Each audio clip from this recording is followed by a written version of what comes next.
చెదిరిన గుండెని బాగు చేసే దేవుడు ఆయనే. గాయాలు చేసేది ఎవరంట? కొన్నిసార్లు దేవుడే చేస్తాడు. గాయాలు కట్టేది ఎవరంట? ఆయనే కడతాడంట. గాయాలు ఎందుకు చేస్తాడు? క్రమశిక్షణ పరచడానికి, డిసిప్లిన్ చేయడానికి. ఎందుకు అనకూడదు. దేవా, హ్యాపీగా I will accept it lord. ఎందుకంటే నీ రూపులోకి నన్ను మారుస్తున్న దాన్ని బట్టి నీకు వందనాలయ్యా. ఇటువంటి చెదిరిన గుండైన మీ కష్టాలు, మీ బాధలు దేవుడికి మీకు తప్ప ఇంక ఎవ్వరికి తెలియదండి. మీ మనసులో చెలరేగుతున్న ఈ ఆందోళన, ఈ మైండ్లో ఉన్నది ఎవ్వరికి అర్థం కాదు. ఒకరోజు ఎంతో ఉత్సాహం ఉంటుంది, ఇంకో రోజు ఎంతో వేదన ఉంటుంది. ఏంటి నా ఫీలింగ్స్ ఇట్లా అప్ డౌన్ వెళ్తా ఉన్నా, ఏంటిది అని అంటే మానవ నైజము.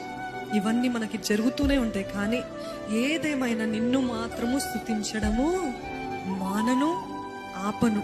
నా మనసు బాగున్నా నిన్ను స్తుతిస్తా, నా మనసు బాగలేకపోయినా నిన్ను స్తుతిస్తా. ఎందుకంటే దేవుడు తప్ప మరొకరు లేరు.